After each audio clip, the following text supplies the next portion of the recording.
नमस्कार, आप देख रहे हैं CWB हिंदी न्यूज।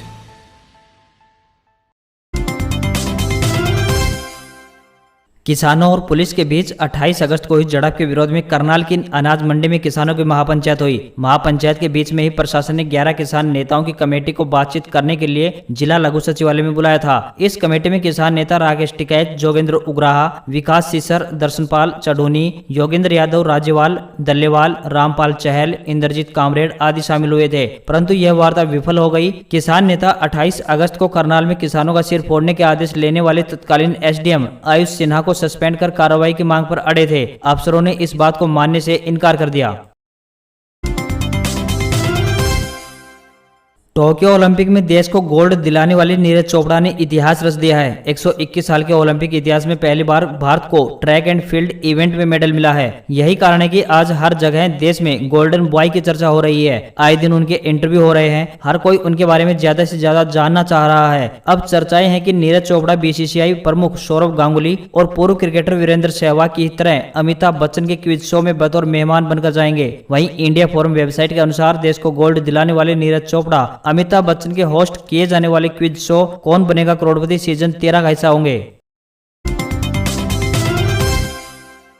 सिंचाई विभाग के सहयोग से जिला अटल भूजल योजना का कार्यक्रम शुरू कर दिया गया है। इसके लिए बाडडा खंड के 53 गांवों को चुना गया है। प्रधानमंत्री नरेंद्र मोदी ने 25 दिसंबर 2019 को विज्ञान भवन से अटल भूजल योजना की शुरुआत की थी। इस योजना का उद्देश्य भूमिगत जल के भंडारण को सुरक्षित रखना और लोगों को जल प्रबंधन के प्रति जागरूक करना है। दादरी और भिवानी जिला के 204 गाँवों को अटल जल कार्यक्रम के लिए चुना गया है।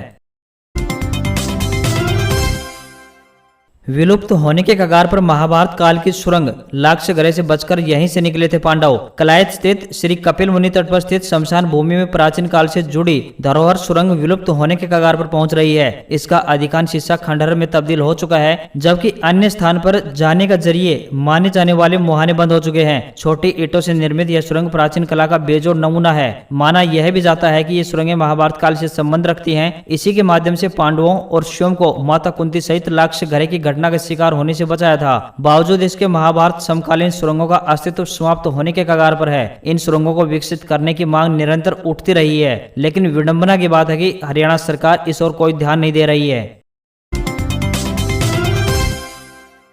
देश के कई राज्यों में हर दिन मौसम का मिजाज बदल रहा है। सितंबर के महीने में बारिश और रात को हल्की ठंड का एहसास होने लगा है। मौसम विभाग ने 9 सितंबर से लेकर 11 सितंबर तक बारिश का अलर्ट जारी किया है। भारी बारिश की संभावना को देखते हुए येलो अलर्ट दिल्ली में जारी कर दिया गया है। मौसम विभाग ने चेतावनी जारी कर दी है कि 9, 10 और 11 सितंबर को देश के अलग अलग राज्यों में भारी बारिश हो सकती है।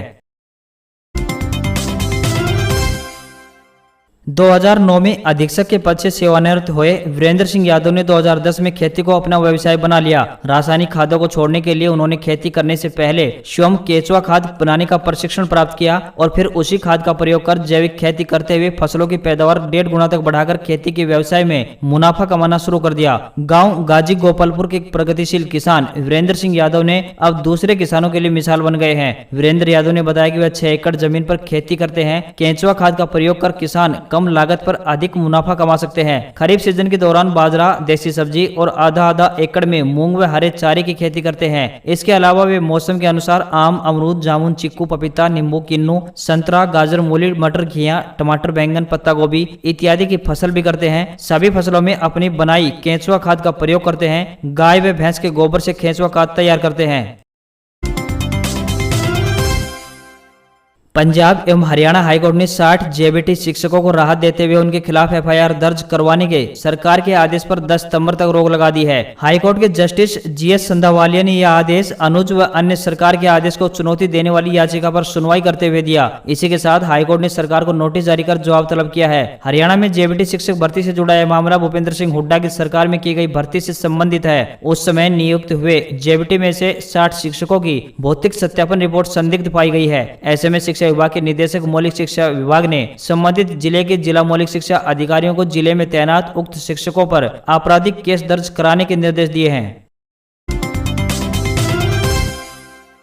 हरियाणा में सोने के दामों में हल्का उछाल देखने को मिला है। दिल्ली से सटे गुरुग्राम की बात करें तो यहाँ 22 कैरेट सोना महंगा हुआ है। गुरुग्राम में 22 कैरेट सोने के दाम 46,160 रुपए प्रति 10 ग्राम पहुंच गए हैं। वहीं 24 कैरेट सोने की बात करें तो 48,460 रुपए प्रति 10 ग्राम पहुंच गया है। प्रदेश के अंबाला जिले की बात करें तो यहाँ सोना सस्ता हो रहा है। जिले में 22 कैरेट सोने की कीमत 46,100 रुपए प्रति 10 ग्राम पर है। वहीं 24 कैरेट सोना 48,440 रुपए है। फरीदाबाद की बात करें तो यहाँ 22 कैरेट सोने की कीमत 46,100 रुपए प्रति 10 ग्राम रही। वहीं 24 कैरेट सोने का रेट 48,440 रुपए प्रति 10 ग्राम है। हरियाणा की राजधानी चंडीगढ़ में भी सोने के दाम में हल्का उछाल देखने को मिला है। यहाँ 22 कैरेट गोल्ड का रेट 46,320 रुपए है, तो वहीं 24 कैरेट गोल्ड की बात करें तो 49,070 रुपए प्रति 10 ग्राम पर है। राजस्थान कर्मचारी चयन बोर्ड ने अगले 6 महीने में करीब 13,000 पदों पर होने वाली प्रतियोगी परीक्षाओं का कैलेंडर जारी कर दिया है। इसके तहत सितंबर 2021 से फरवरी 2022 तक राजस्थान में 9 प्रतियोगी परीक्षाएं होंगी। इनमें प्रदेश भर के लगभग 50 लाख अभ्यर्थी शामिल होंगे। 7 परीक्षाएं इसी साल दिसंबर तक व 2 परीक्षाएं अगले साल फरवरी में होंगी। सचिवालय का घेराव करने के बाद आंदोलनकारी किसान देर शाम लघु सचिवालय में धरने पर बैठ गए। किसान नेता राकेश टिकैत ने कहा कि सरकार से काफी बातचीत हो गई, प्रशासन की भी सुन लिया है। अब किसानों की मांग है कि सरकार या तो बात मान ले, अन्यथा लघु सचिवालय में ही महापड़ाव जारी रहेगा। अब किसान पीछे नहीं हटेंगे। किसानों ने काफी वक्त सरकार और प्रशासन को दे दिया है। शाम करीब 7:30 बजे किसान नेता राकेश टिकैत मीडिया से रूबरू हुए। उन्होंने कहा कि जहां तक जिला सचिवालय में प्रवेश की बात है तो इस गेट से नहीं जाने देंगे तो किसी और से चले जाएंगे। अगर पानी में एक डला भी डालते हैं तो हलचल होती है। रात में यहां भी हलचल हो जाएगी।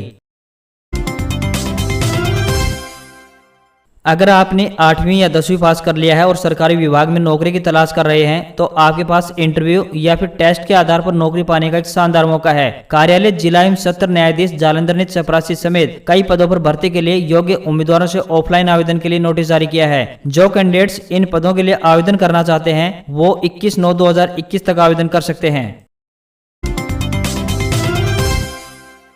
हरियाणा स्टाफ सिलेक्शन कमीशन ने मेल कांस्टेबल यानी कमांडो विंग भर्ती के लिए पीएमटी यानी हाइट और चेस्ट एंड पीएसटी यानी हाई जंप और चिन अप्स का शेड्यूल जारी कर दिया है। हरियाणा स्टाफ सिलेक्शन कमीशन इन पदों पर 9 सितंबर 2021 व 10 सितंबर 2021 को पीएमटी व पीएसटी का आयोजन परेड ग्राउंड सेक्टर 5 पंचकुला में करने जा रहा है। बता दें कि हरियाणा कर्मचारी चयन आयोग यानी HSSC ने हरियाणा पुलिस की कमांडो विंग में कांस्टेबल पद के लिए 520 वैकेंसी निकाली थी।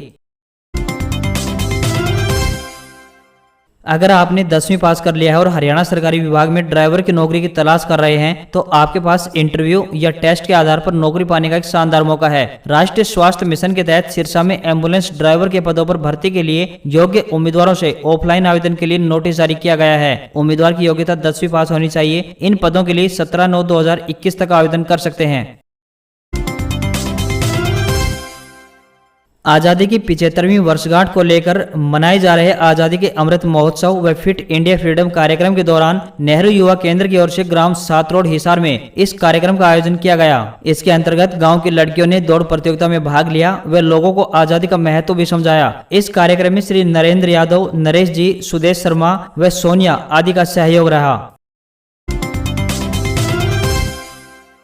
काबुल पर कब्जे के 22 दिन बाद मंगलवार को तालिबान ने अपनी सरकार का ऐलान कर दिया है। मुख्य प्रवक्ता जबीउल्लाह मुजाहिद ने प्रेस कॉन्फ्रेंस में इसकी जानकारी दी। मुल्ला मोहम्मद हसन अखुंद को प्रधानमंत्री बनाया गया है। उनके साथ 2 डिप्टी प्राइम मिनिस्टर भी होंगे। तालिबान प्रमुख शेख हिब्दुल्ला अखुंदजादा सर्वोच्च नेता होंगे जिन्हें अमीरुल अफगानिस्तान कहा जाएगा। सरकार का नाम इस्लामिक अमीरात ऑफ अफगानिस्तान होगा। 33 मेंबर्स वाले कैबिनेट में तालिबान कमांडर्स या मजहबी नेताओं के लिए कोई दूसरा चेहरा नजर नहीं आता है। किसी भी महिला को मंत्री नहीं बनाया गया है। सरकार के गठन की बातचीत करने वाले पूर्व राष्ट्रपति हामिद करजई को भी किनारे कर दिया गया है। अमेरिका को चैलेंज करने वाले सिराजुद्दीन हक्कानी को होम मिनिस्ट्री दी गई है। वो अमेरिका की मोस्ट वांटेड टेररिस्ट लिस्ट में है।